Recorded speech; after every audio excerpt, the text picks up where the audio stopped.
Great. Much of the Sesame steps, which just illustrated how adjustments can facilitate inclusion for disabled lawyers, pupils, and indeed their clients. So, a huge thanks to you, Gregory, and to the Chambers for hosting us this evening. Thank you. It's a great pleasure. I should also thank our task force and my joint chair, Diane. The task force was founded last July, to advise the Bar Standards Board on how regulation can support inclusion and opportunity for disabled pupils and barristers. It's done a great job, as this event witnesses. Now, regulation is not the whole answer or even the main answer, but it is part of the answer, and it's very much a case of collaboration with the profession. And it is, I think, incumbent on us as the regulator, though, to be clear what our expectations are. And those expectations are that chambers should be switched on to the opportunities and inclusion that disabled barristers require and need, and to the really straightforward adjustments that can be made to facilitate the careers of disabled barristers. And we're shortly going to see a film that illustrates just some of those opportunities, and you will see in that film a number of barristers who have faced challenges, but also barristers who have surmounted challenges. And the challenge for all of us is to find ways to enable more disabled barristers to surmount those challenges so that they can provide a service to their clients and enrich the profession in the process. So I hope that sets the scene, and I'm going to hand over to Diane.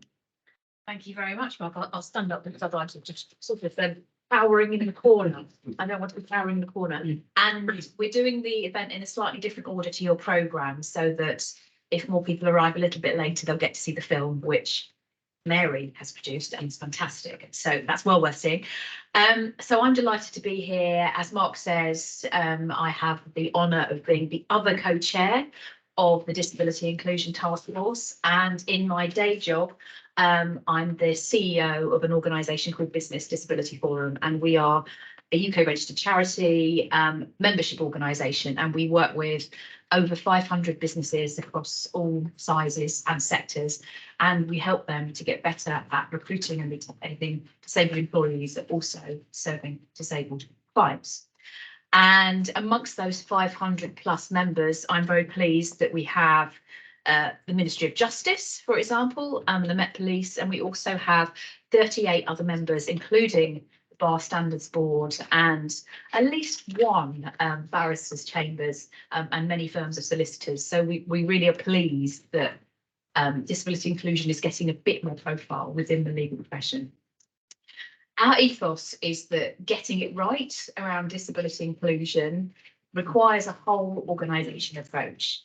It's not just down to diversity and inclusion teams or human resources teams, important though they are and wonderful though they are if you actually are a large enough organisation to have them. But actually it's about everybody in an organisation getting it and championing it in all parts of the business. And we have a framework that we call our Disability Smart Framework, which has 10 areas across the business that we ask organisations to look at to really see if they are inclusive and accessible. You'll be glad to know I'm not going to go through all 10. But the first of those, and first for a reason, is leadership. And we see time and time again the importance of senior leaders in driving change, in driving cultural change. I mean, that lovely quote, culture eats strategy for breakfast, is so true around all aspects of diversity, well, pretty much everything in the whole world, actually, but around disability inclusion.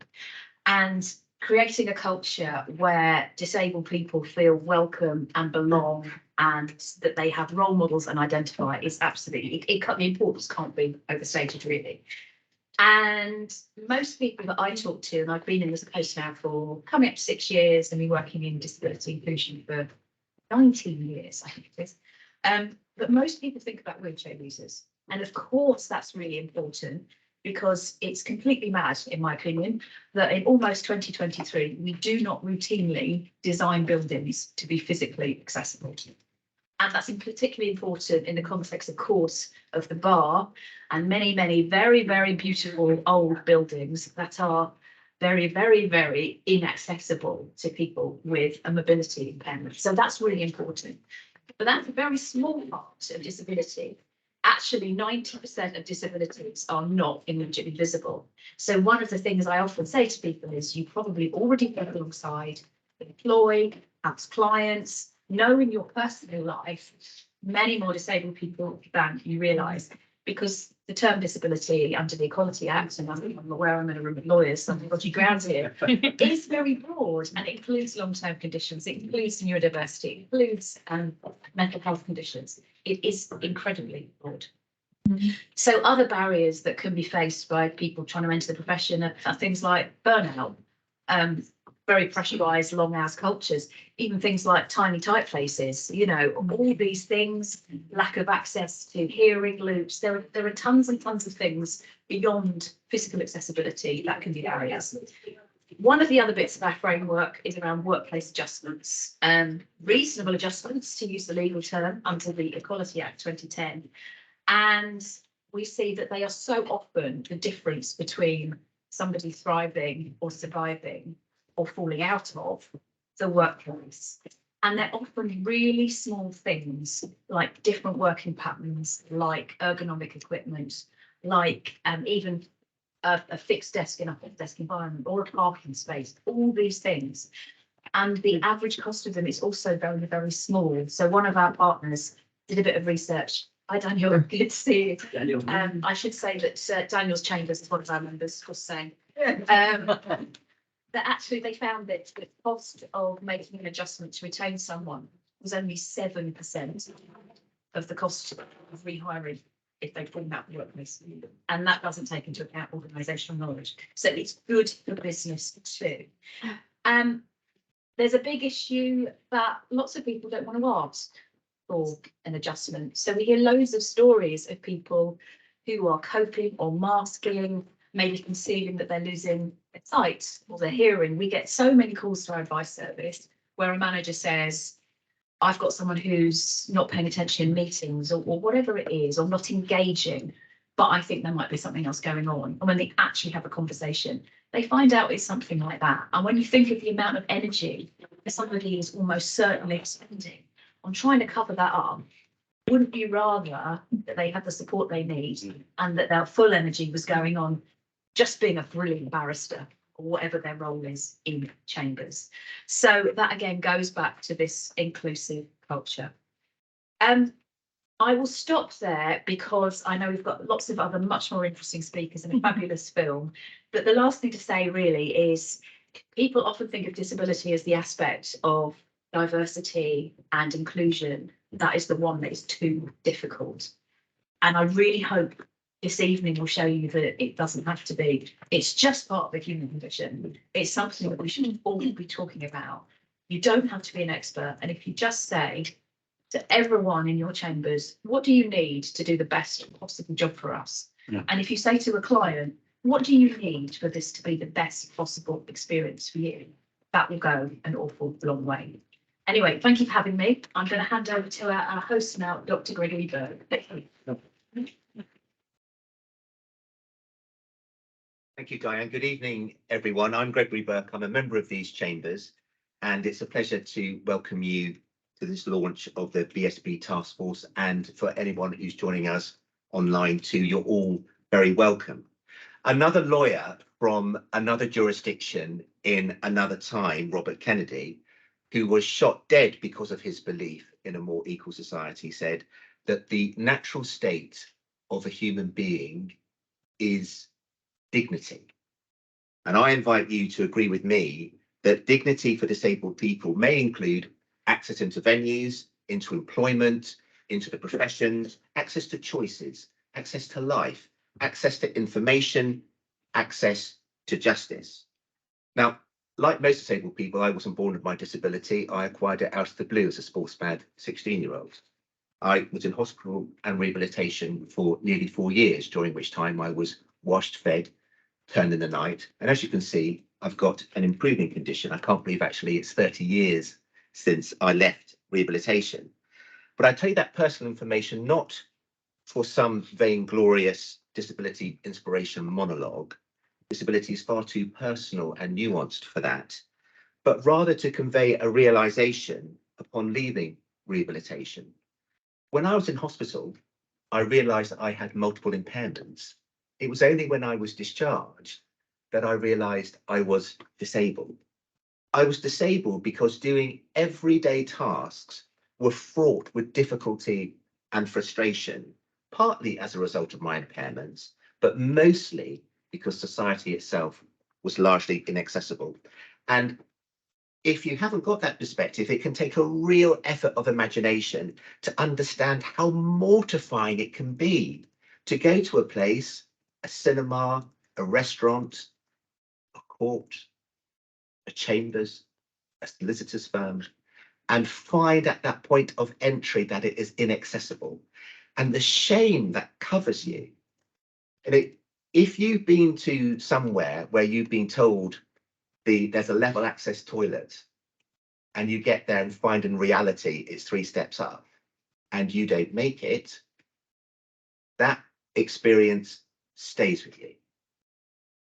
And the effect on me was a retreated social mentality and a profound lack of social confidence. But I must tell you, after working with disabled people and listening to disabled people for 23 years, it became perfectly clear to me there was nothing special about my experiences. Almost every disabled person I spoke to had something in common with them. And as Diane was saying, disability is not exceptional.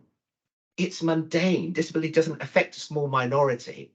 It is widespread. It is ordinary, but it is treated as extraordinary. And that needs to stop. 14.1 million disabled people in this country, more than the entire population of Scotland and Wales combined. 1 in 5 have a disability, 1 in 50 use a wheelchair, 1 in 10 have a mobility impairment. 2.7 million people expected to have sight loss by the end of the decade. 1.2 million people have hearing loss. 8 million people experienced a mental health problem this week. Behind the statistics, and there are many more, there's an individual person, a human story. And these people, they might need a barrister. If they're particularly misguided, they might even want to be a barrister. And why not? What's to stop them? Well, a major problem is the accessibility of the legal estate. And now you may see an analogy here with the history of women in the legal profession. And you'll know from the Sex Disqualification Removal Act of 1919 that made it illegal to ban people from jobs based on their sex. But many businesses used excuses to avoid hiring women, notably that they couldn't accommodate their workplaces to accommodate them, to include them. Now, disabled people here, does that sound familiar? The access provision in court and tribunal buildings in Greater London is shameful. We don't have time to go into the statistics, but it matters because access to justice matters. Chambers are not publicising their access sufficiently or at all. And as a profession, we can do so much better. In these chambers, we do publicise our access, and we're on a journey to improving our access.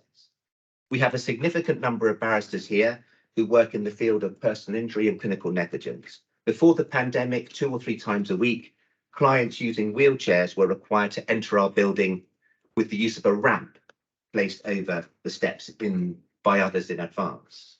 Now, all of our members and staff will have done their utmost to make this as seamless as possible, but there's no denying that it was by no means a comfortable way to access the building. Crossing London is a nightmare anyway.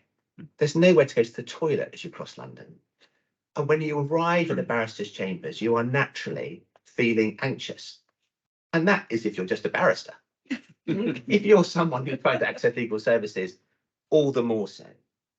So we tried to do something to address that, and as part of our refurbishment, planning permission was sought and eventually obtained from Camden Council for the installation of sesame steps. And for those of you who haven't seen it in action, the front of the steps of chambers retracts, a platform lift comes up, and you can come into chambers. It significantly eases access, and for wheelchair users like me, it means completely barrier-free access and exit. Now, members of chambers unanimously voted for this to happen, despite the significant cost, and perhaps even more impressively, despite the fact that we're barristers and we like to argue about everything. But it went to the heart of who we are. It went to the heart of how we treat people, our clients, our fellow barristers, our aspirant barristers, staff and visitors. It's in the DNA of our chambers that we wish to be accessible in how we are approached by clients, how we listen, how we explain the law, and how we explain our decisions in court.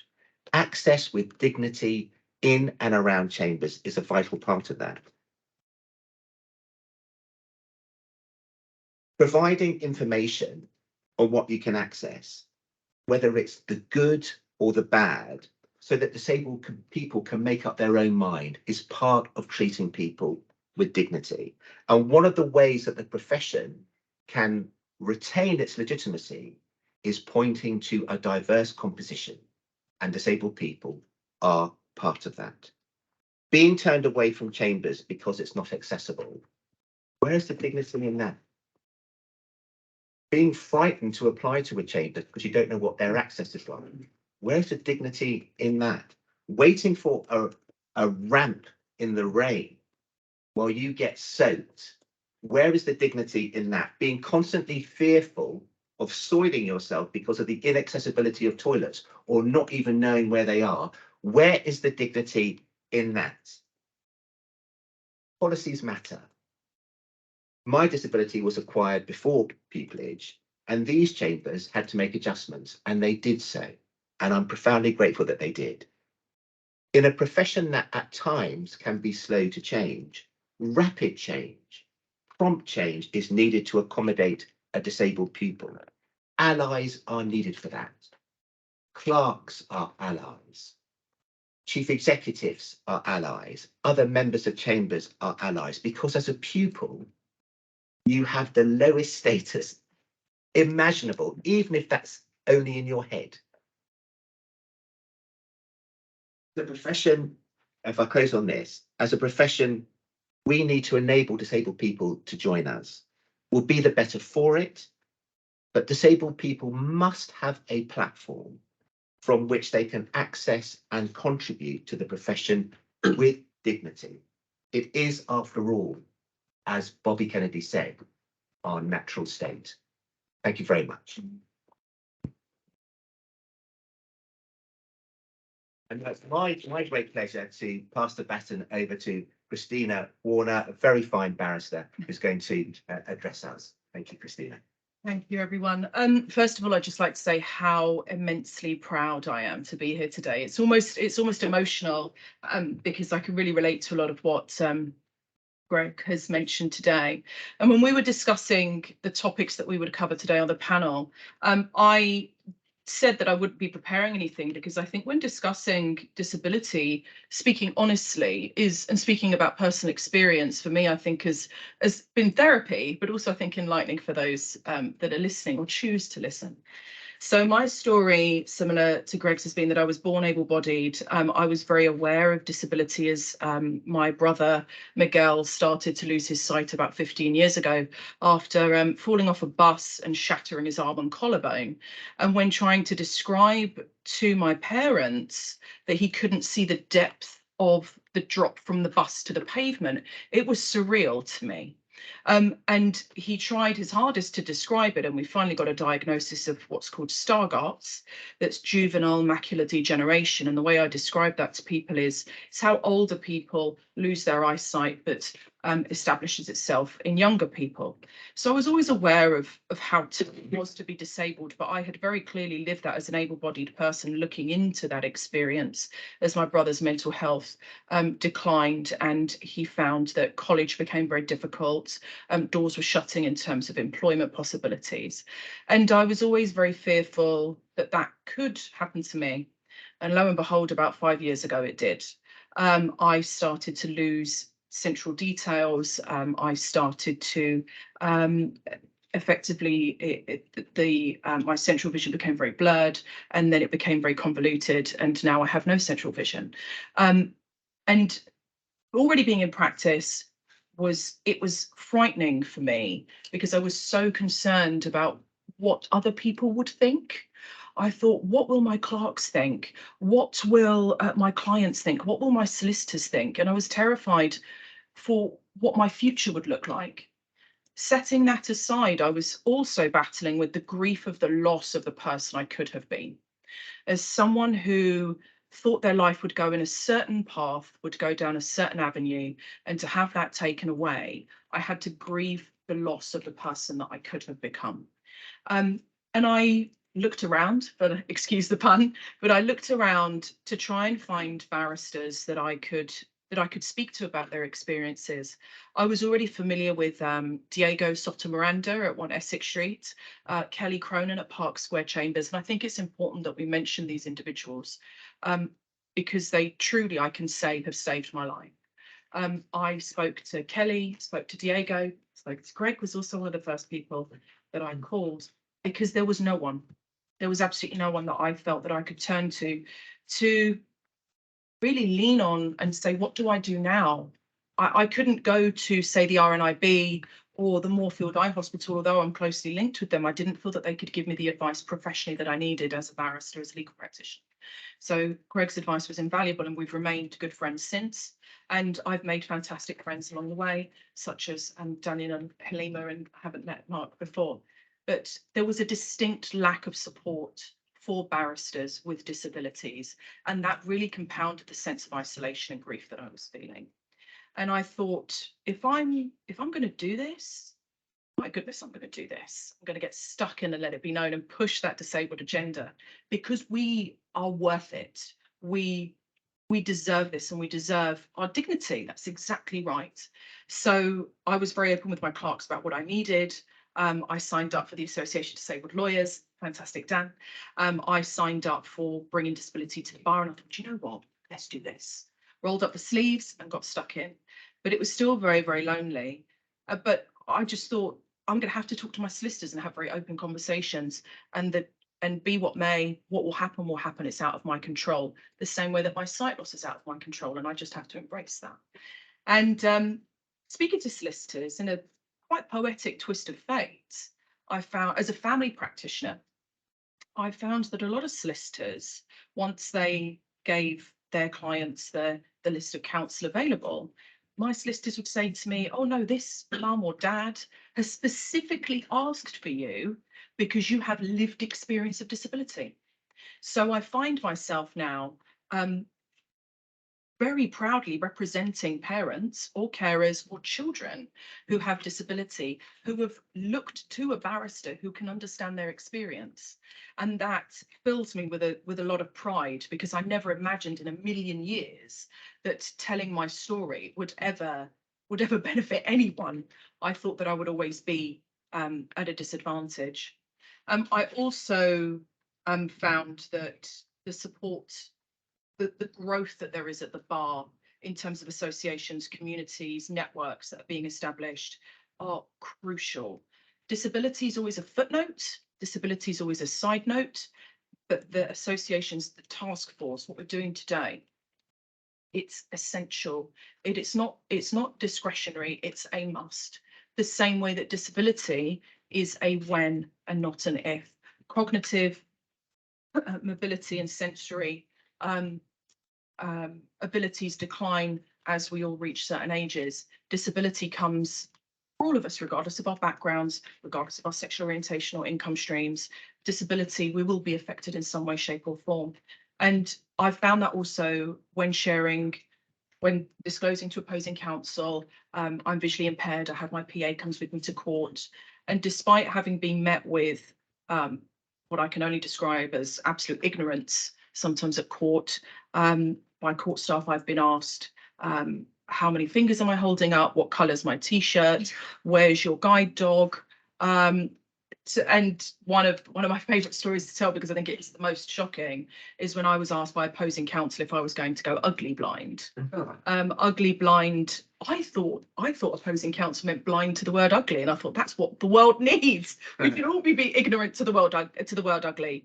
But what they actually meant was I going to lose the pigment in my eyes, as I can only assume those similar to those with cataracts and glaucoma, because it was very uncomfortable and distressing to look at people like that. And I just thought, you know what, I can't help you. Let's just get on with pre-hearing discussions so we can all get out of here as quickly as possible. Or I don't look blind. I don't know if Helena would agree, but what does a blind person look like? Show them to me. Who are they? Because I'd love to meet who this stereotypical blind person is. But I've also found that with a lot of opposing counsel that I've said, listen, I'm visually impaired, it's opened the floodgates of stories from them and them encountering disability. They may be struggling caring for a parent with Alzheimer's. They may be struggling with a child with autism. They may have chronic fatigue themselves. They may have endometriosis, postnatal depression.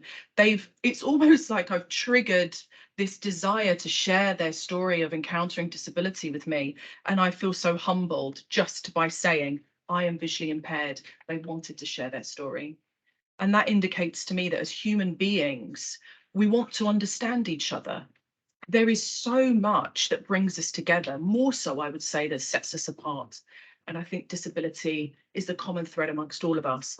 And by having that dialogue and conversation, will lift the weight off us as disabled people and also help build allies, as Greg said, that's essential to move things forward. So that's my story. So thank you so much.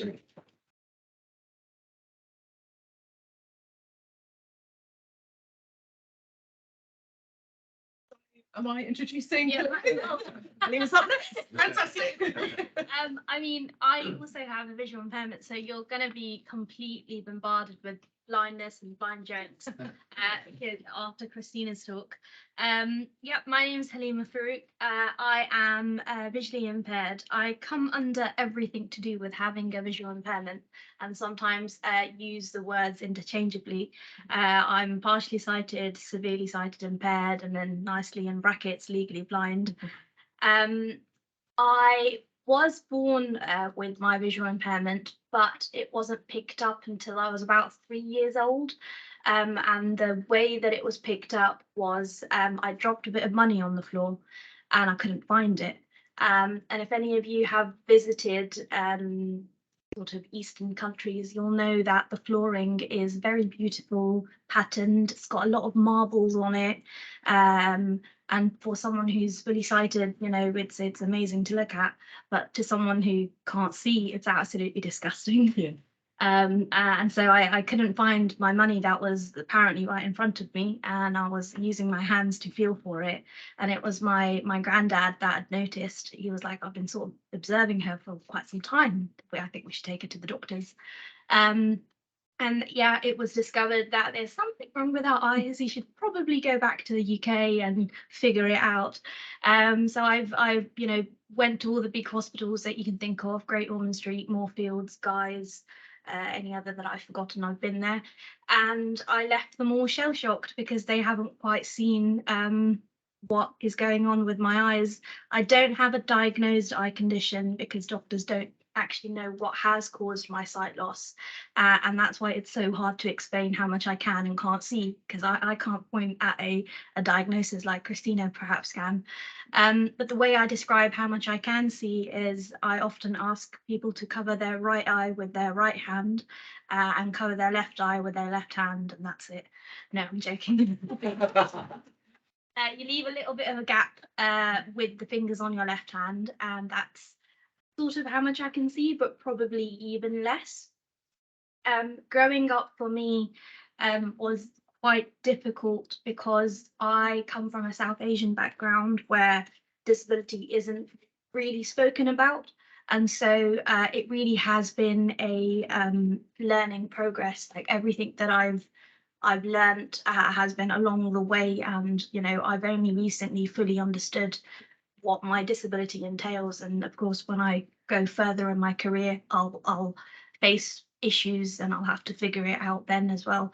But growing up, there wasn't really people that I could go to. So primary school for me was a blur, no pun intended. I don't quite know how I got through primary school. I just remember pretending to look at various things around the classroom. So if the teacher would point at a anti-bullying display on the right hand side, and if I knew all the students in front of me were looking that way, I'll just look that way as well. And it was really faking it until you made it. It wasn't until I got to secondary school where I found my feet. I think the big turning point for me was I was assigned a teacher in year 7 who bravely decided to learn Braille with me and be my personal sort of teacher at school. And I'm still friends with her today. So she didn't know what she signed up for. And I think that was really the turning point for me, because she would give me advice such as, if you don't ask, you don't get. And the worst that someone can say is no. That really, gave me the motivation I needed to just ask people things and sort of disclose things to people as well, because I found myself in positions where if I hadn't disclosed my disability, it would come up. Whereas if I go in saying, okay, I'm visually impaired, things would sort of be a lot better. So I think secondary school is also where I found my love for advocacy. I was always doing public speaking. I was either on stage giving assemblies or backstage involved in the school plays, all the sort of various school showcases that you can think of. I was also guiding people around school, which is hilarious because I'm legally blind, but I knew the school from the back of my hand. And I was sort of the go-to person to give a talk or a tour around school. So when it came to applying for what to study at university, I actually wanted to become a fashion designer because of all my experience with school shows. But then, someone harshly said you don't have enough eyesight to actually, make costumes. And I hated them at the time. I was like, how dare you say that to me? I can do what I can put my mind to it. But really and truly, I think I needed to hear that, because I was like, let's do something realistic. And I was like, why not give law a go? So I signed up to study law. I did a 4-year course at Brunel University, which is in Uxbridge, if anyone has been there. The reason why I decided to do a 4-year course was because I did an integrated placement year where I spent 1 year in Parliament working for an MP, and that gave me practical experience before I even graduated. My university experience, first year of university, was a bit like primary school again, where I didn't really know what was going on. Although I had all my adjustments put in place, I wasn't confident enough to disclose to people that I had a visual impairment. And as many of you will know, first and second year of university, there's like 500 people in the cohort. So it does feel very daunting. I also don't used to use my cane back then. So it wasn't until I'd met with a blind judge, Judge John Lafferty, who gave me really practical advice. And he said to me that everyone has challenges, getting the bet, you'll solve your challenge by setting practical solutions. And I sort of took that on board. Now, geographically, I live in Slough and I studied in Uxbridge. Those of you that know the distance, it's only half an hour apart by car, but by transport, it's 2 hours. And so the first thing for me to do was, I can't be traveling 2 hours to and from university. I'm going to move on to campus. And once I did that, even though it sounds like quite a, not a big enough decision for someone. For someone like myself, it was life-changing. It meant that I wasn't straining my eyes, I wasn't suffering from migraines, and more importantly, I could leave for a 9 a.m. lecture at 8:59. But it also meant that I got to do all the activities that the law school would put up, whereas before I had to get home by a certain time because we can't see in the dark. Yeah. So moving on to campus was life-changing. That then moved on to second year, where I actually made the decision to go and introduce myself to all my lecturers. I said to them, hello, my name's Halima, I'm visually impaired, and I will be sat in the first row on your right. Doing that probably did mean nothing to them, because again, there's 500 people in the cohort, but it meant a lot for me. It was a bit like coming out. And it took a lot off my shoulders. Fast forward to third year of university, that's where I actually decided to use my white cane.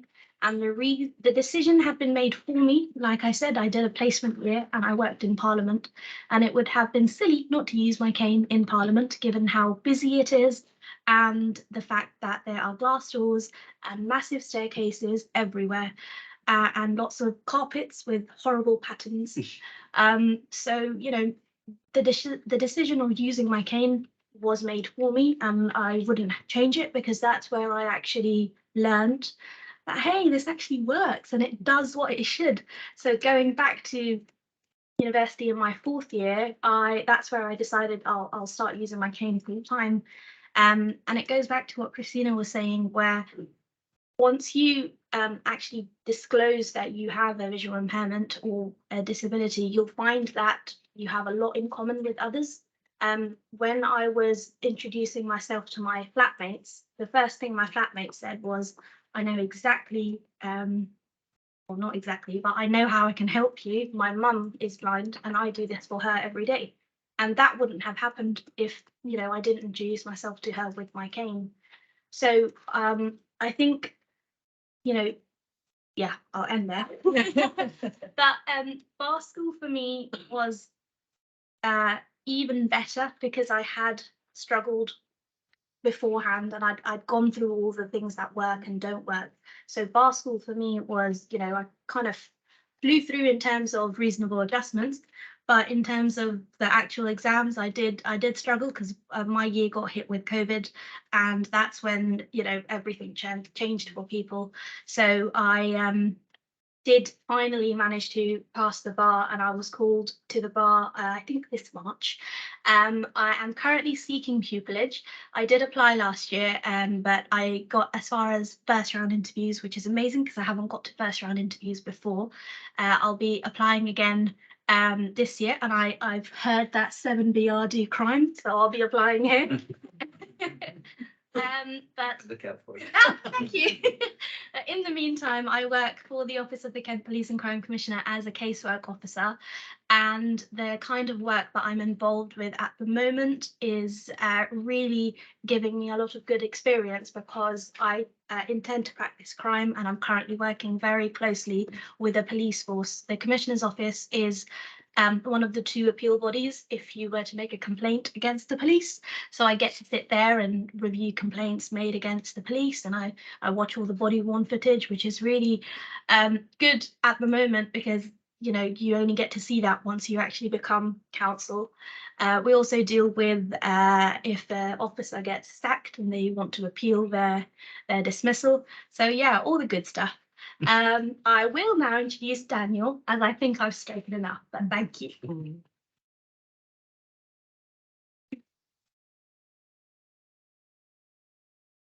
My journey is a bit different. I was born with a physical disability. So I've been disabled all my life. My journey is also different because I went to a special needs school, so I wasn't educated in what you might call normal education. I mean, I had a great time because it was somewhere you can meet with all your friends. You come out and not really work you up. and when you are educating in a special needs environment, you are often educated out of area, and you're away from your family's locality. So all your friends are out of area. So academic attainment wasn't really at the forefront of our objective. Our general well-being was not at the forefront of our education. We spent time doing physio, spending time with nurses and general occupational therapy, because a lot of time was spent on that, less time was spent on getting AQCs in your exam. Hopefully, in the areas, I did just about bare minimum. And then when I got to about 14, I decided maybe I could be a police officer. Not very good reason of it, and I like watching the film. And it's in evident that being a Bobby on the beat wasn't really going to work for me. So I thought the next option would be a barrister.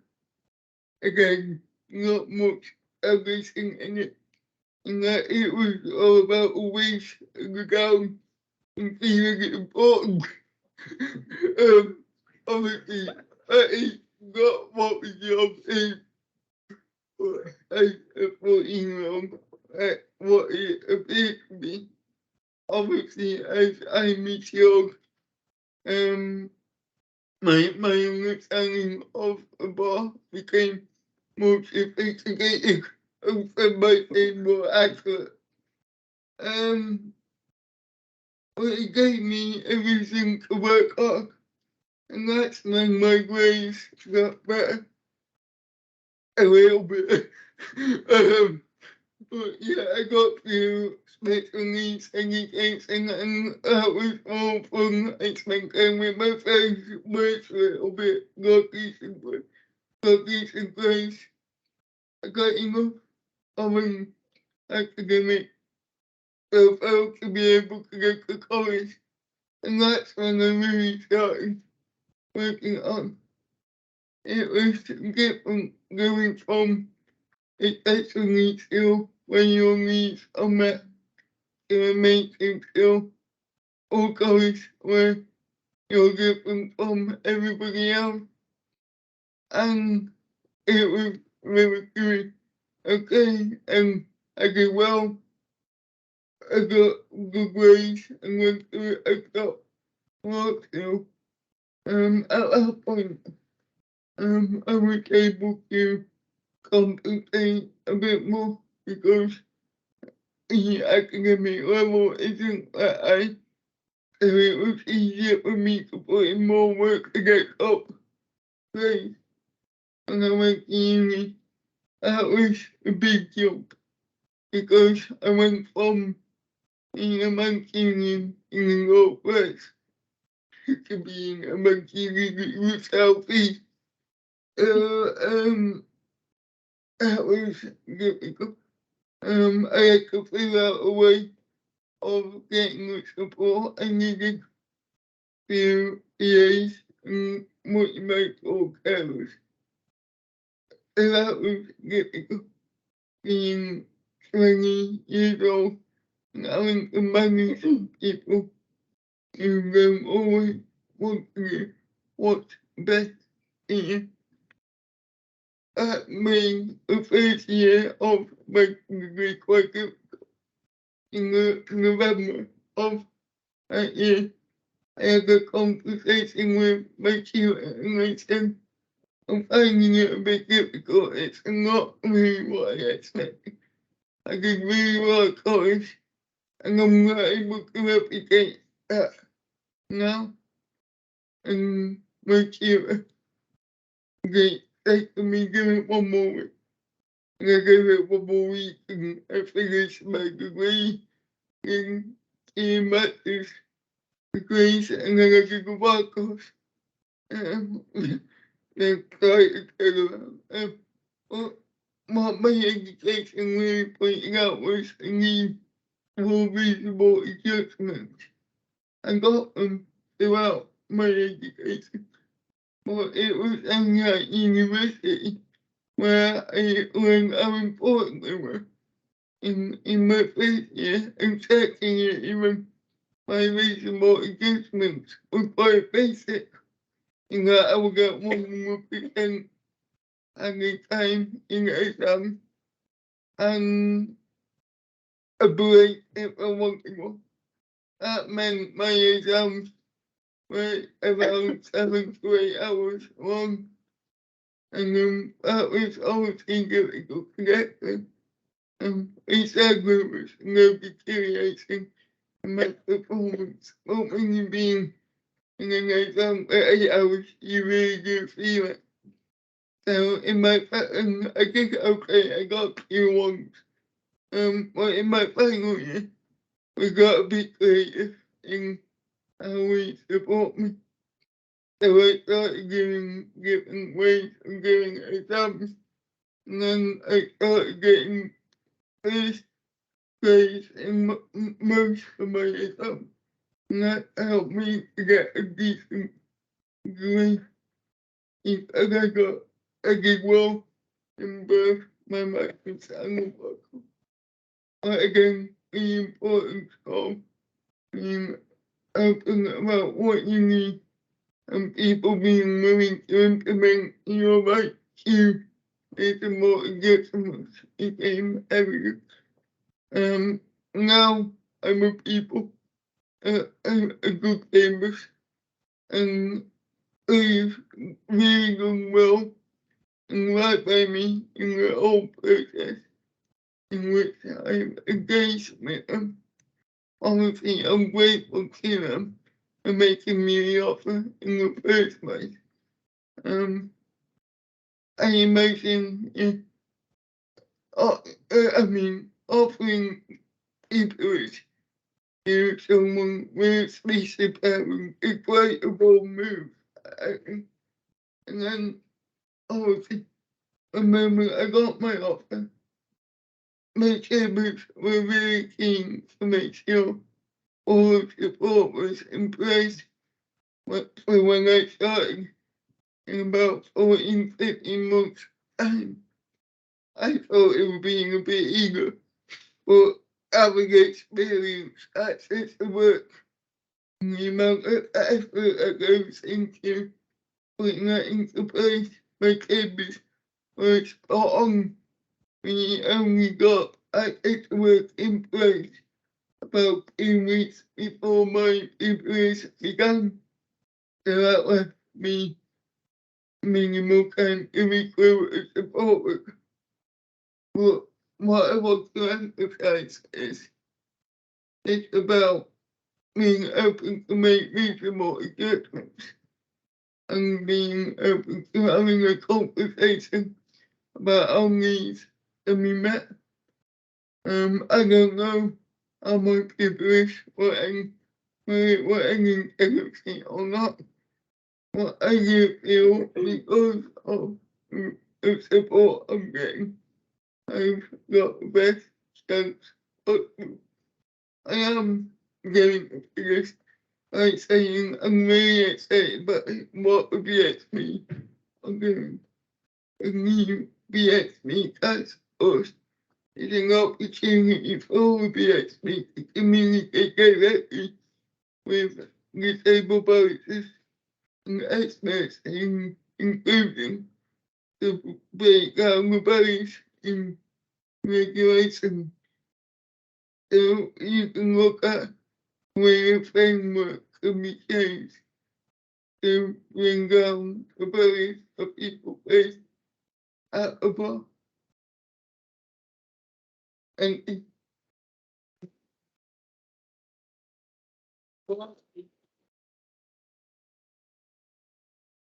Thank you very much. I'm Mark Henderson. I'm a barrister at Barty Street Chambers. I was called to the bar in 1990.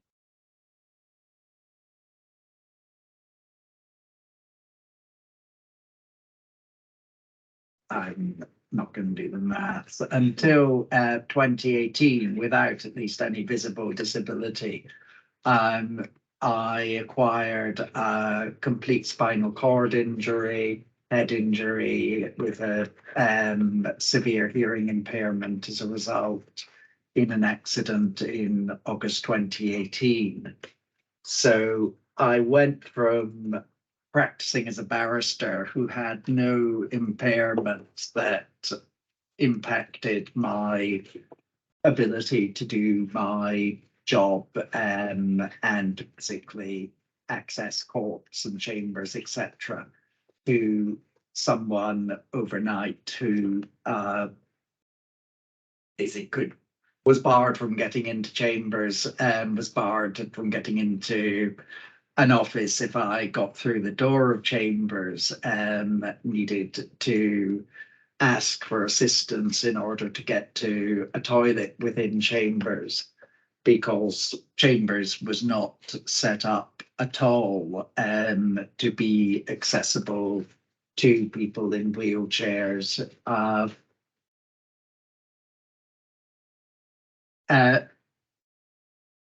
It was then a struggle over multiple years, both to get access in chambers, where we've made a lot of progress, and to get access to courts, where we've also made a lot of progress, though it's perhaps less visible. I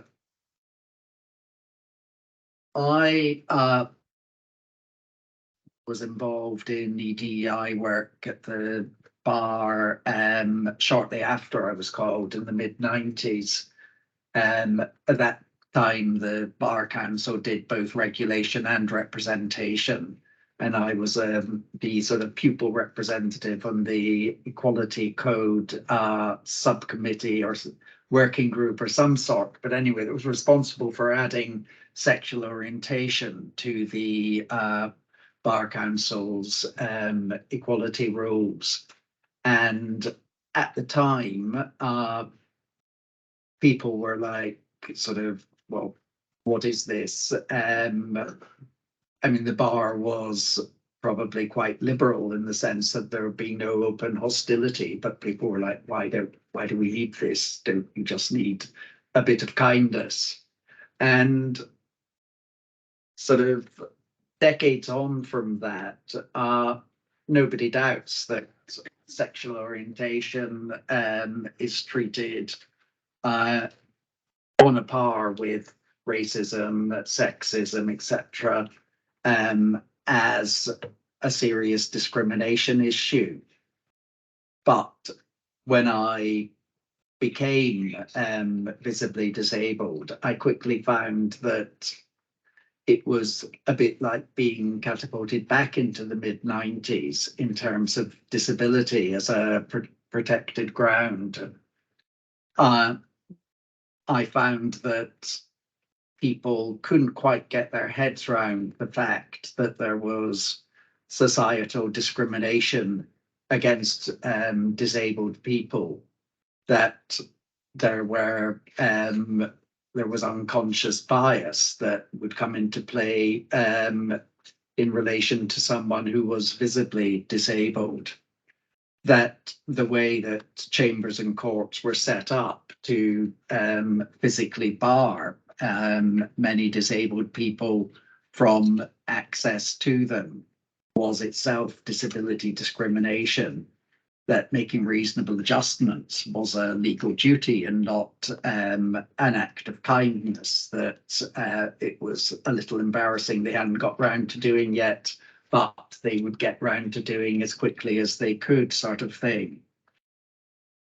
So I think even in the 4 years since my accident, I've noticed significant change.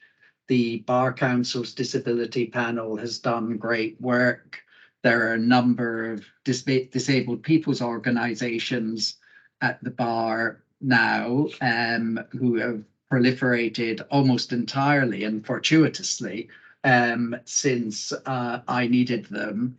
And of course, we have the regulator now acting through the Disability Task Force that is being launched tonight, which is particularly exciting, especially given, as I was saying, that half the struggle is to persuade chambers and courts and everyone in the legal system that what they are required to do is a matter of legal and professional duty, and not something that is an aspiration or something that'd be nice to do if they could spare the resources.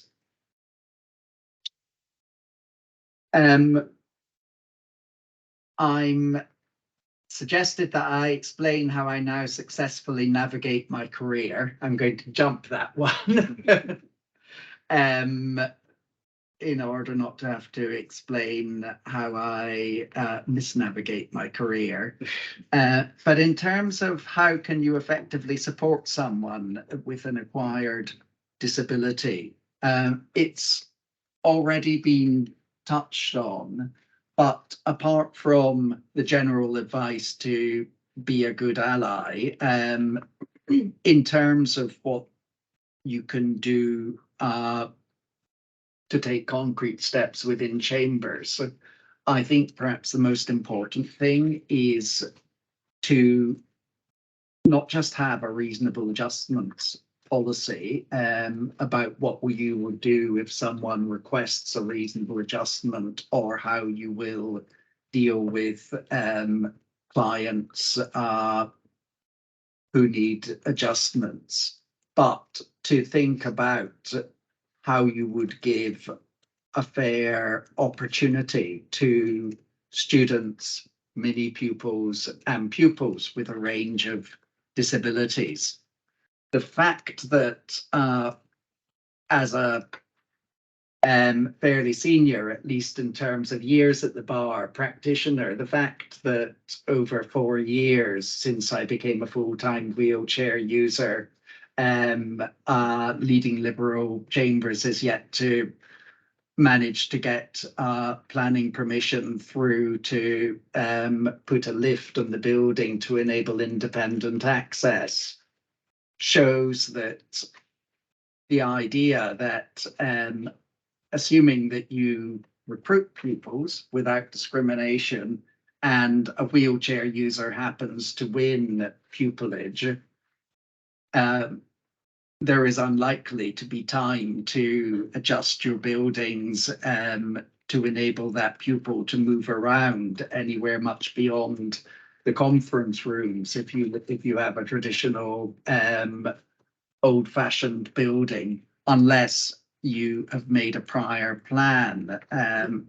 I hope this is something that the Bar Standards Board will look at further, because unless chambers, and it really is a particular issue with chambers, since so many of them are still in either the inns or in inaccessible accommodation in the vicinity of the inns, unless they are required to proactively plan, at least, if not make the adjustments, plan how they would make their chambers wheelchair accessible within a reasonable period of time, then there is no prospect of them doing so in between offering a pupillage and that pupillage being due to start. So I think that is something I would like to see regulatory action on. Similarly, we've just partnered with Bringing Disability to the Bar, as have a number of chambers, in order to give mini pupillages to disabled students and aspiring barristers. And again, for some of these chambers, they will struggle to give a real experience of being in chambers when their buildings are inaccessible. And my final suggestion is that the range of challenges that disability equality brings in terms of the number of adjustments that have to be considered and made, both to the physical infrastructure of the building and in the range of aids and services provided, is such that it can't reasonably be expected of a general equality and diversity officer. So I think that every chambers should have an accessibility officer, as well as the existing EDI structure. Okay. Totally agree. Brilliant.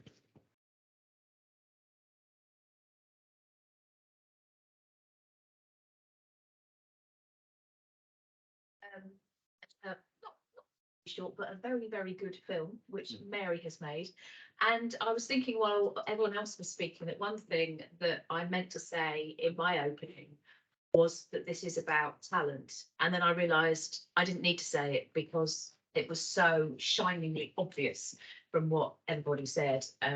So I hope you have kind of got that message across. This is actually something that is really good for chambers. It's good for the profession. It's good for clients. It's good for everyone. Mary, your film. Right, I wasn't sure if I was going to talk or just let the film really talk for me and for everybody. Disability, it's not a weakness, it's a difference. And I think that's the key message that we have to get through to society, chambers.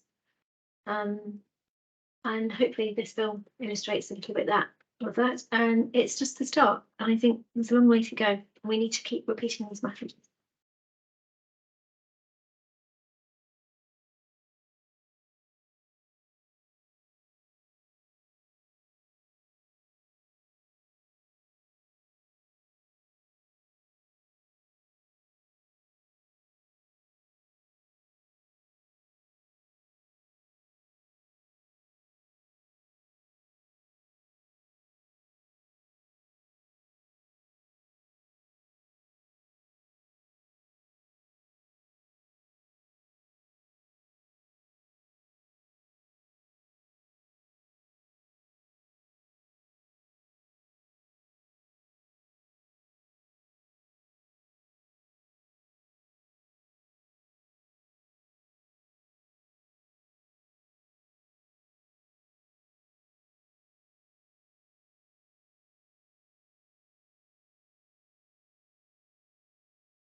Barrister at Essex Court Chambers, sitting in his wheelchair at Inner Temple. I just came as a tourist, you might say.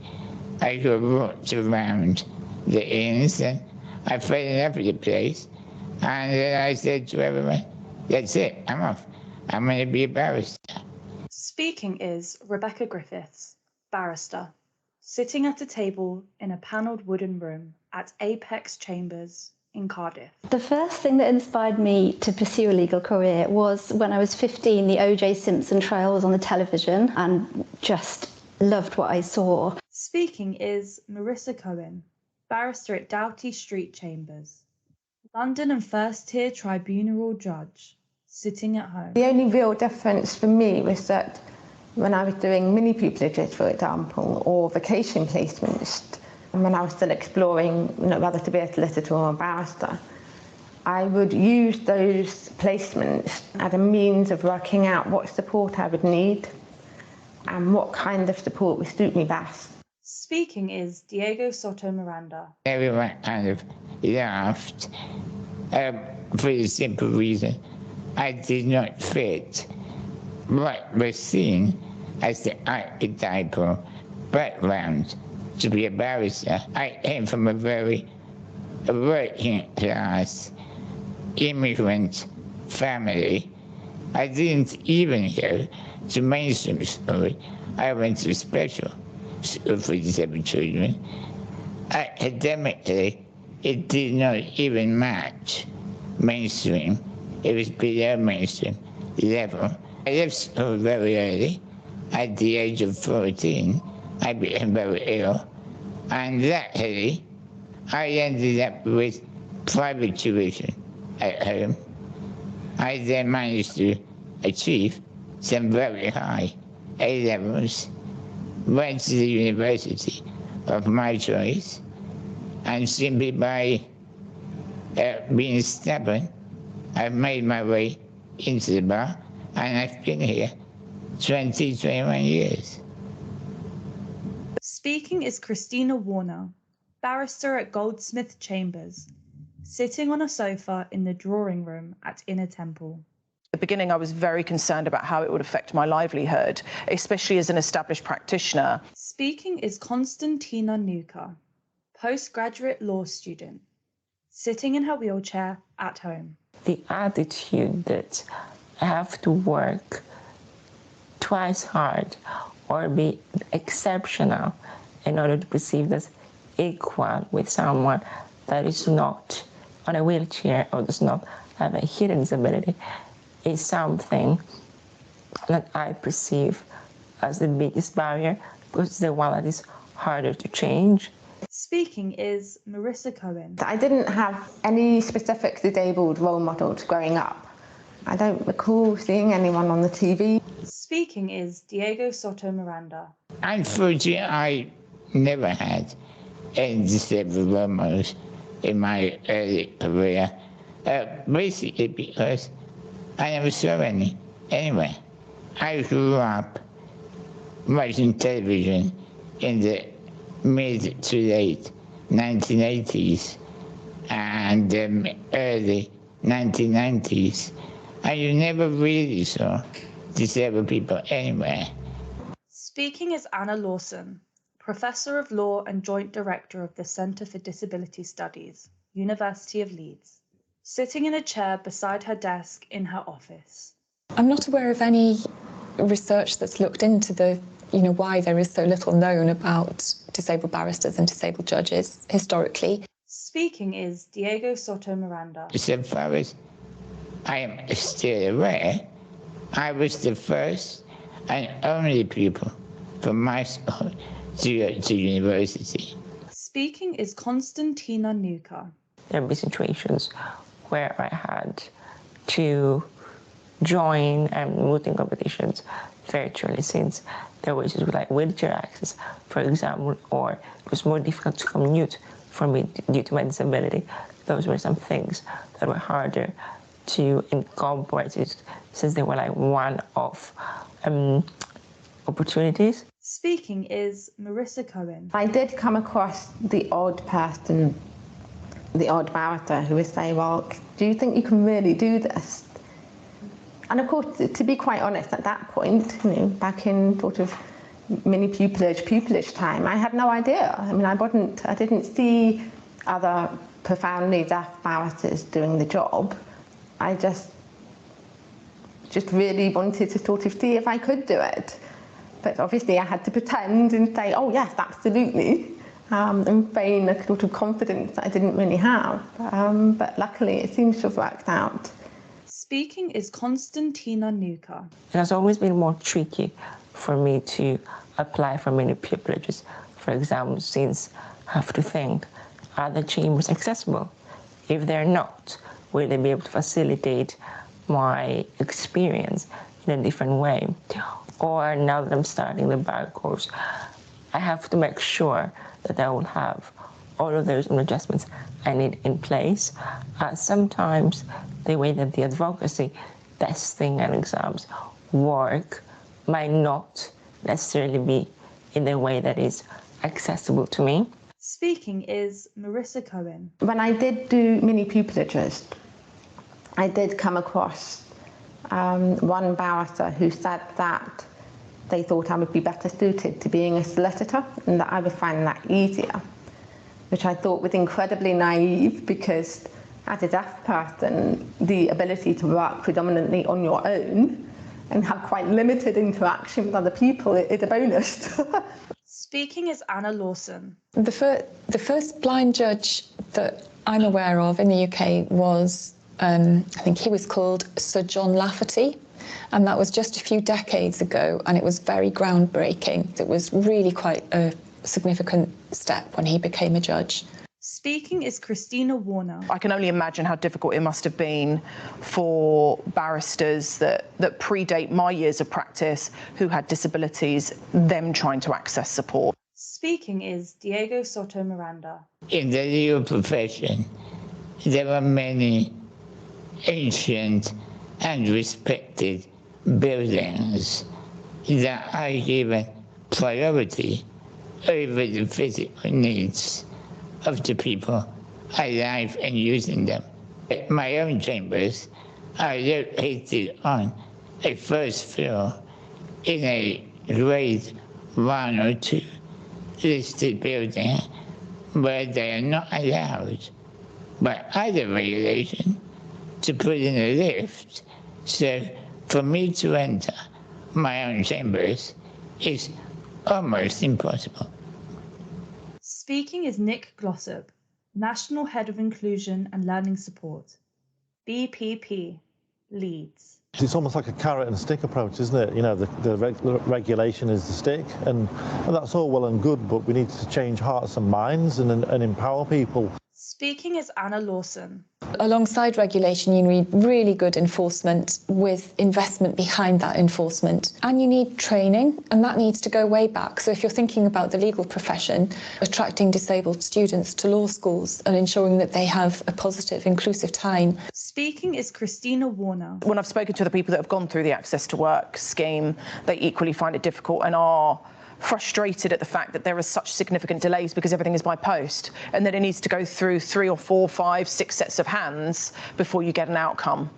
Speaking is Marissa Cohen. I do think the biggest barrier I have come across in terms of my disability at work has been those, luckily, rare occasions when I've had a judge who hadn't really quite understood the role of the stenographer and why they're there.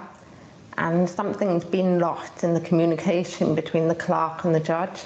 So on one occasion, the judge just simply didn't seem to understand that I was deaf, and that was why I had a stenographer, and so accused me in open court of unlawfully recording the proceedings. And so that was quite awkward. And he sort of continued on a sort of tirade for about 30 minutes without letting me speak. And of course, he was very embarrassed when he realised what the situation actually was and apologised to me, again in open court, to sort of salvage the situation somewhat. Speaking is Christina Warner. I've had court staff ask me, how many fingers am I holding up, or where's your guide dog? I don't have a guide dog, and that for me is a very personal thing, because I don't feel, I've been offered a guide dog and I've been offered a cane, but I'm not at a point where I've made peace with that yet. I haven't reached that point. Speaking is Nick Glossop. It's okay to talk about disability. Speaking is Constantina Nuka. Talking about disability is a fundamental part of what I'm trying to do and advocate for.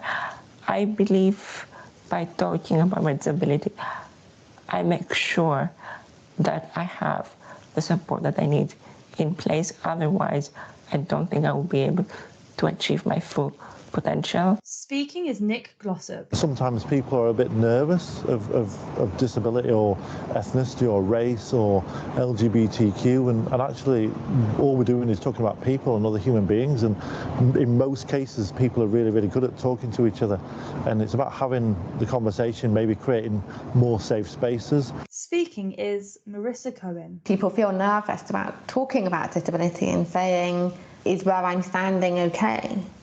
Actually, it's absolutely fine to ask that question, and that the person will usually be extremely pleased that you have asked. At the moment at the bar, we have a huge problem of non-disclosure. We know that disabled applicants are very reluctant to disclose their disability. Number one question was, should I disclose this on my application? Speaking is Carl Harrison, barrister at Park Place Chambers, Cardiff and recorder, sitting at a desk at his chambers, facing the audience. I'd like to see an environment where more barristers are willing to talk about their disabilities. Barristers are often afraid of potentially being seen weak if they have a disability. They may be afraid that solicitors won't instruct them because they may think they're unreliable because of a disability. And my experience hasn't been like that at all. Speaking is Christina Warner. I did have a real fear as to how I would be perceived now as a barrister with a disability. Would it affect my income stream? Would my solicitors feel that the quality of the service I was providing was that going to be compromised? Was I going to face prejudices that I hadn't encountered previously?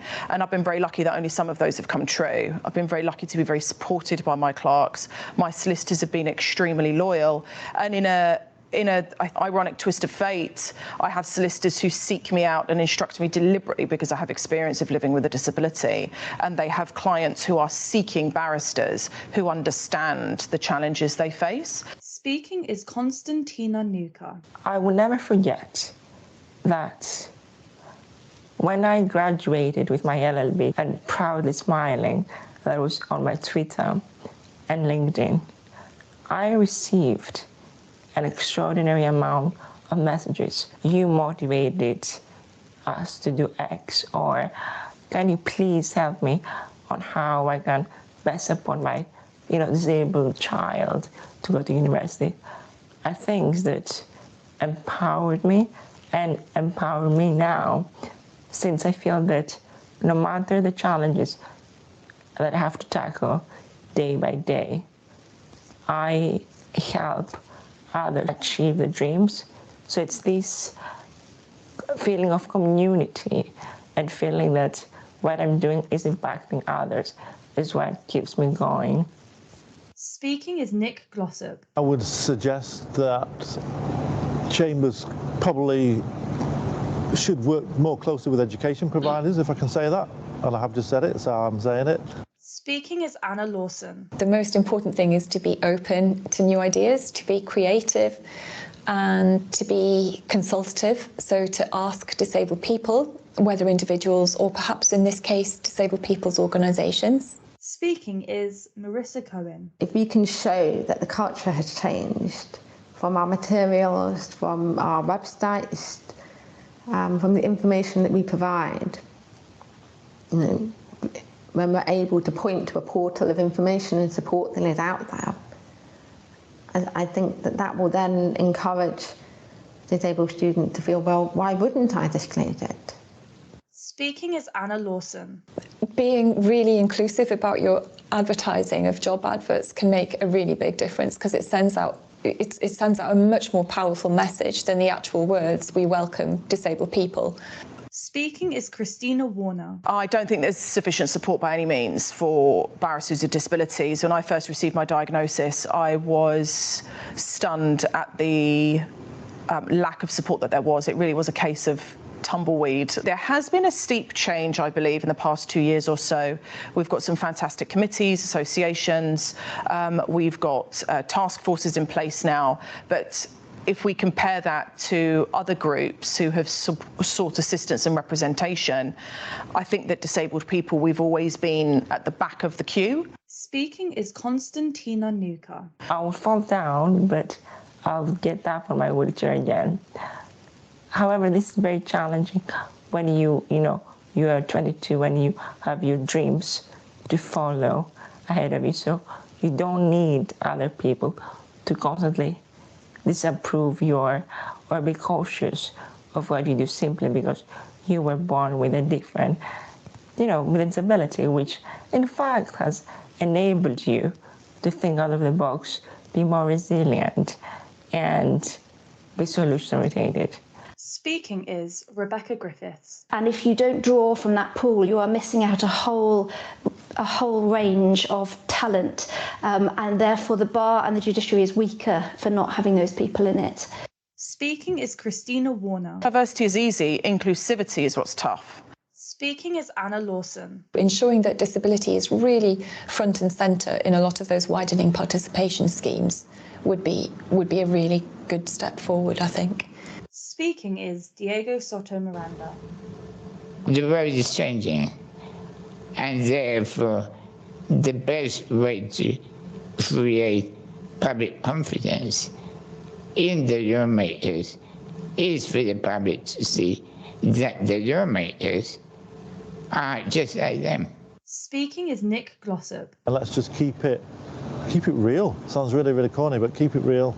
Credits. Perspectives. Featuring Marissa Cohen, Nick Glossop, Rebecca Griffith, Carl Harrison, Professor Anna Lawson, Mark Neal, Constantina Nuka, Christina Warner. Production assistants Lila Kelly, Daniel Sanchez. Music Aerials, Nicola Odnoro. Special thanks Leeds University, Rachel Thomas. Judicial Office, Michael Ollie. Inner Temple, Nadia Ruiz. Middle Temple, Kerry Pedrick. Bar Standards Board, Sade Kazo, Mira Chowdhury, Amanat Suleiman. Bar Standards Board Disability Task Force, Emily Broad, Gregory Burke, Mark Henderson, Daniel Holt, Sarah Bajaya Kumar, Diane Lightfoot. Written, produced, directed, Mary Gwen Productions. Mary Gwen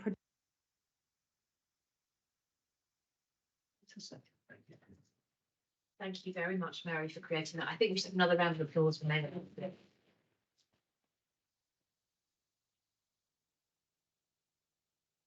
That's the end of our official part, but we were going to open up to questions if anybody had any questions, or you can obviously ask us questions over the networking, which I think is going to be available probably nowish. So any kind of burning questions?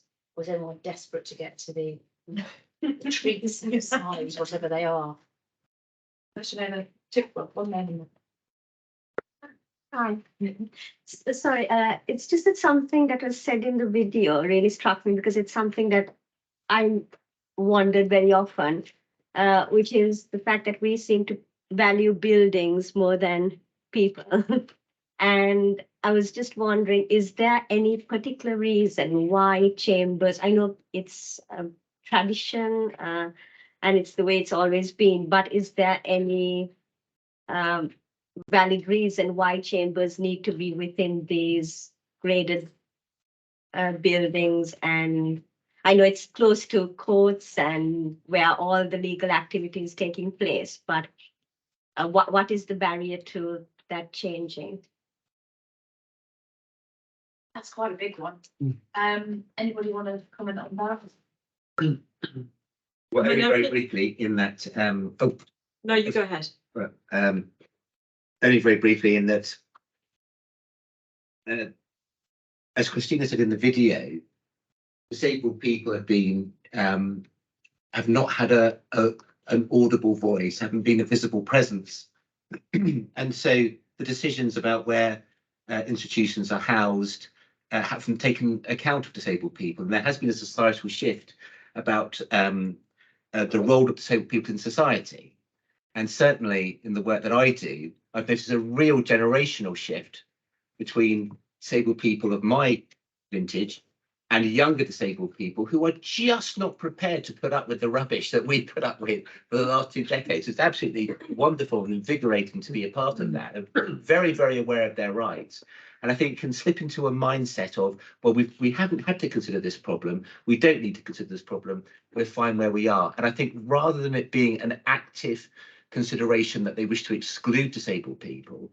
I think it's more a passive acceptance of this is how it's been. We don't need to do anything yet. And part of this task force challenge, I would respectfully suggest, is to change that perception and to really challenge those views and help barristers' chambers understand that it is in their own interests that they change too, and that the buildings that house them are not what makes a chambers. Then there's a gentleman in the black hat and the lady here, and I think we'll have a question as well. Well, look, thank you, the panel, and sharing vulnerably and honestly. I gained massively from that on a personal level. My question is slightly the piggyback on that question. As somebody who's, I'm not going to say I'm on a younger vintage, but I'm a millennial. So I'm one of those annoying ones who know a bit about their own rights. In that context, how does one protect the rich? I'm a proud British individual and proud of the country that we live in. How do we protect our cities and show that we're not actually trying to change an identity, so to speak, but just make us inclusive? How would you suggest we approach that conversation for people? Volunteers for that one. Well, I'll go slightly out on a limb and say that I hope we've got to a point where it's not a choice between inclusive design and attractive design. And actually we're seeing that modern aspirational and inclusive design is possible. So I think for future proofing, that is what we should be pushing for. If you haven't seen it, it'd be quite hard to see in the dark actually. The sesame steps that Gregory described are, you wouldn't, if you didn't know they were there, you wouldn't notice. They are so beautifully in keeping. I mean, it's not cheap to do that, but it is possible. It is possible to alter listed buildings. So one of the senior directors of the Bank of England is on our board. And because she really cares about this, she has also put in, or not personally, but made sure that there are things like a handrail being put in. And of course, that has to be keeping and sort of beautifully done. And there are also sesame steps. So these things are possible. To the kind of previous question, there are lots of studies that show that trying to retrofit accessibility is something like 100 times more expensive than designing it in. I suspect that might be underestimating it in the terms of some of the legacy old buildings we're looking at, but both these things are possible if we keep pushing for it. Sorry to hijack that one. No, I think it was a great answer. If I may say so, I would join that argument absolutely head on. We don't want, it's not British to have an ossified society. We've always been changing. We've always been bringing in new influences. This happens to be an influence that is internal. We should embrace that. And, you know, buildings are there to serve society, not the other way around. I'm not suggesting, I'm not caricaturing your position, sir, but I was saying that I would meet the argument head on. And I feel it's important to remember that buildings have a purpose, and that is whatever the people who go in it need it for. If it's not serving that purpose, and you should change it, even if it's quite radical, either by knocking it down and building it accessible, or by making it accessible in the same way you'd be doing. Question here, and then Wilf and then I think we'll go for the professionals. Hello, my question was directly for you, Mark. My name is Oge, and I'm a university student. I'm doing the bar course. I'm directing this question at you because during your speech you mentioned it being a legal duty. And at the moment, I feel like I'm in a battle with BPP about reasonable adjustments and providing that for me. And being a Black woman, I'm already mindful that I might be coming across aggressive in trying to advocate for myself to have those adjustments. And so my question was, do you have any resources or a suggested approach, and anyone on the panel can answer this actually, for advocating for myself as a disabled Black woman to get support during the bar course.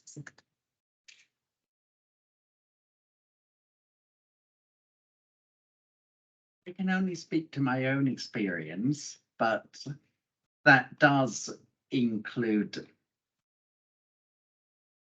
I think, people wishing that you wouldn't be quite so aggressive in your criticism of them for not having got physical access at the most basic level.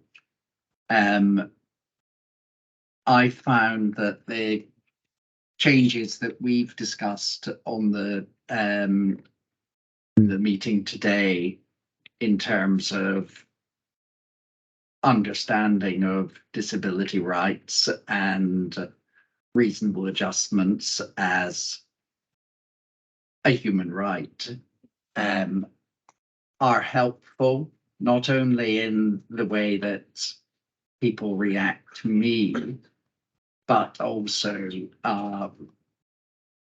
in the way that I feel in presenting the arguments.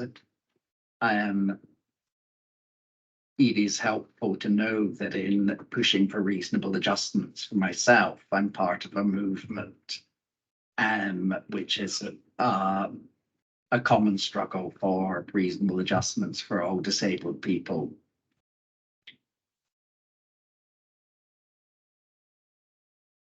Thank you, Mark. And I think Gregory wanted to also put a word on that. Just very briefly, yeah. Diane, when she opened up this evening, spoke about the definition of disability, which is Section 6 of the Equality Act. If you fall within that definition, which is that you have a disability which has a substantial adverse effect on your day-to-day life and is long-term, if you fall within that definition, then there's a range of protections that you are afforded.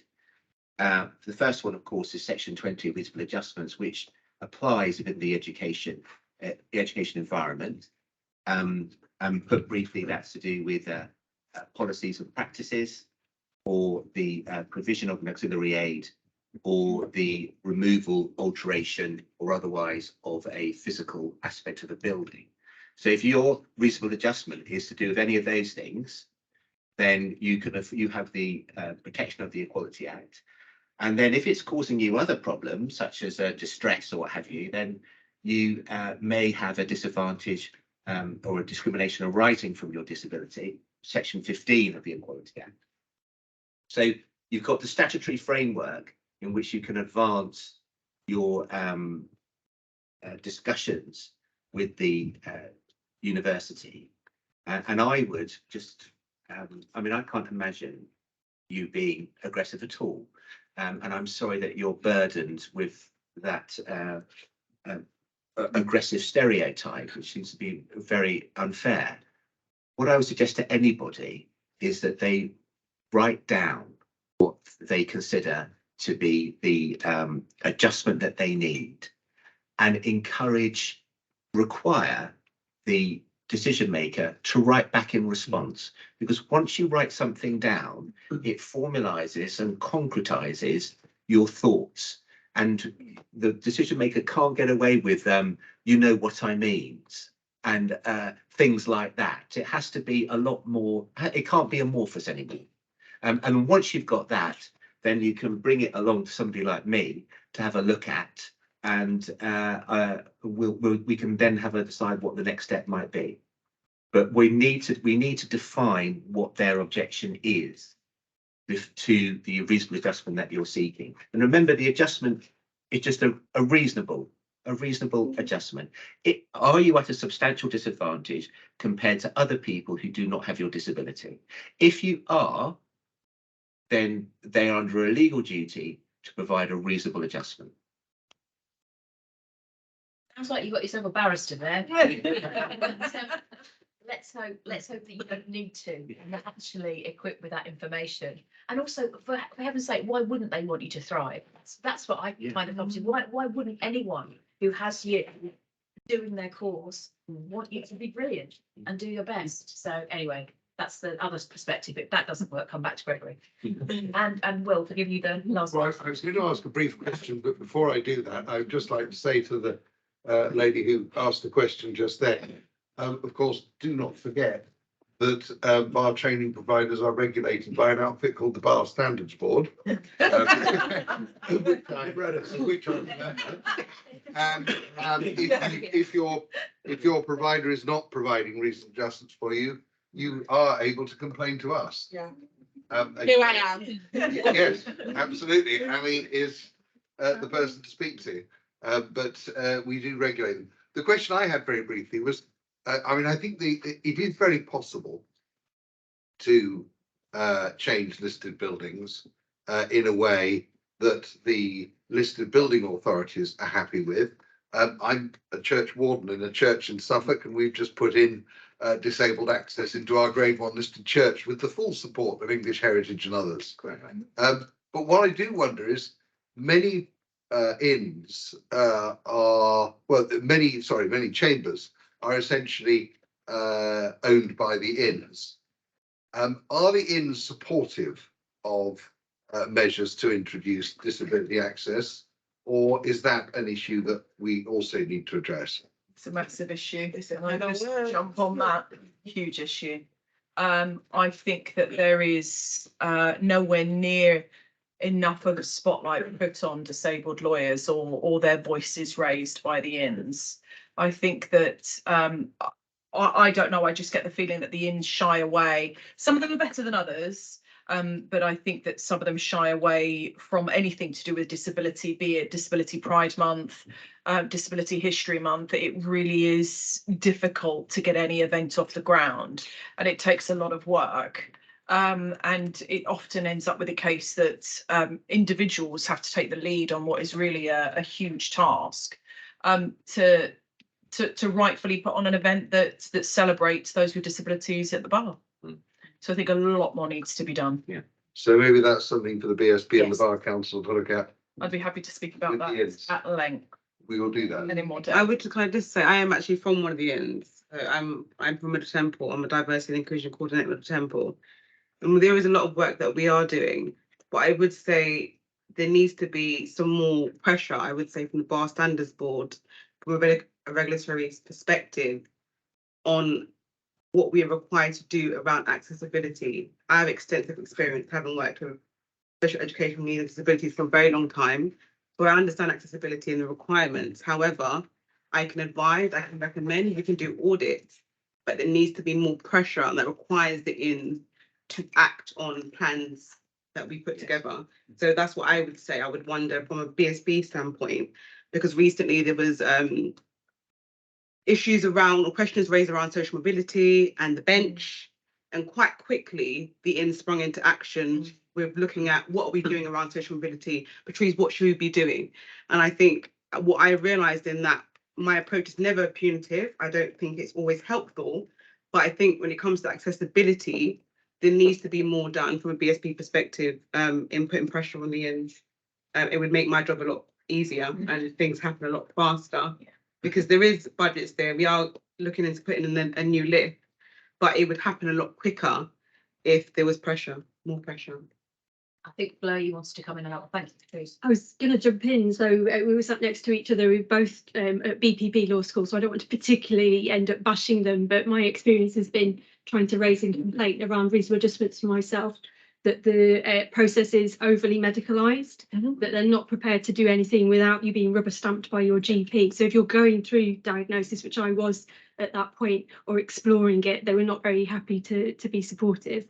And also I was kind of like took it as far as actually getting in touch with the Equalities Advisory Service to find out what they could do to support. And that was actually, they came back quite quickly. But for me, the major issue around being neurodivergent with law school was e-learning. So I did my barrister training online during COVID, mostly for the first year, and then shifted to in-person. And the whole digital accessibility piece is really, really difficult to navigate. You've got Moodles, you've got different things, you're trying to find information, download it from different places.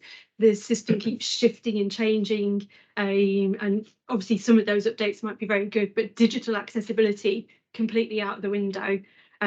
So I think it's not just the physical accessibility, can you actually get into a building? I think for law schools, there's an even bigger question there about when things have shifted to be online and e-learning, how is that accessible too? So yeah. Well, it sounds like it's a jolly good thing that we are launching a disability inclusion task force at the Bar Standards Board. I'm going to suggest that we end the bit in here, but I'm sure we'll continue the conversation out there. I would like to say a huge thank you to all our panelists. I think we should need another. We